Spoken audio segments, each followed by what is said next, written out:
मैंने ये भी सुना है अमित जी कि ड्रग्स कार्टल्स पर भी आपका एक बहुत बड़ा हमला है और आपका एक बहुत बड़ा प्लान है कि इसको भी जो है उखाड़ कर फेंकना है इस देश से।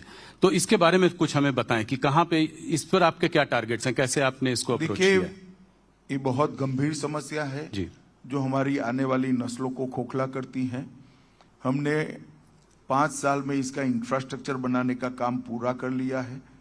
5 साल में से 3 साल हमने अपने ही रिकॉर्ड तोड़ते गए, रिकॉर्ड तोड़ ड्रग्स जब्त किया है, जलाया भी है रिकॉर्ड बनाकर, और ढेर सारे अपराधियों को पकड़ा भी है।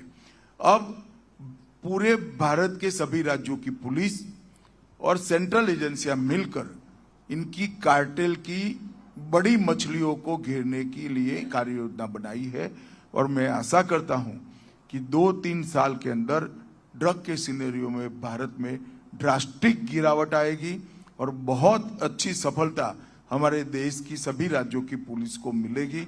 सब लोग एक साथ एक मुश्त होकर ड्रग के दूषण के सामने जंग लड़ रहे हैं। और मुख्यमंत्री उमर अब्दुल्ला की मुश्किलें बढ़ सकती हैं। बीजेपी ने उनके खिलाफ चुनाव आयोग में शिकायत दर्ज कराई है। मुख्यमंत्री पर आचार संहिता के उल्लंघन का आरोप लगाया गया है। बडगाम से बीजेपी के उम्मीदवार आगा सैयद मोहसिन ने चुनाव आयोग में सीएम के खिलाफ शिकायत दी है।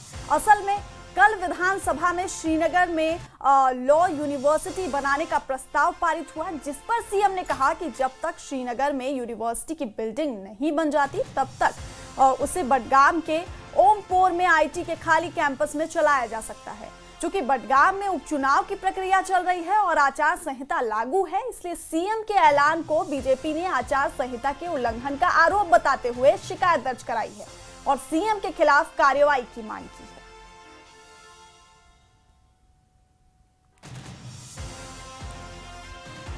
तो सीएम उमर अब्दुल्ला की मुश्किलें बढ़ सकती हैं। बीजेपी ने उनके खिलाफ चुनाव आयोग में शिकायत दर्ज कराई है।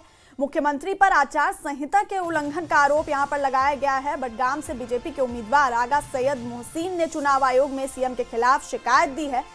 कल विधानसभा में श्रीनगर में लॉ यूनिवर्सिटी बनाने का प्रस्ताव पारित हुआ, जिस पर सीएम ने कहा कि जब तक श्रीनगर में यूनिवर्सिटी की बिल्डिंग नहीं बन जाती तब तक उसे बडगाम के ओमपोर में आईटी के खाली कैंपस में चलाया जा सकता है। चूंकि बडगाम में उपचुनाव की प्रक्रिया चल रही है और आचार संहिता लागू है, इसलिए सीएम के ऐलान को बीजेपी ने आचार संहिता के उल्लंघन का आरोप बताते हुए शिकायत दर्ज कराई है और सीएम के खिलाफ कार्रवाई की यहां पर मांग की है।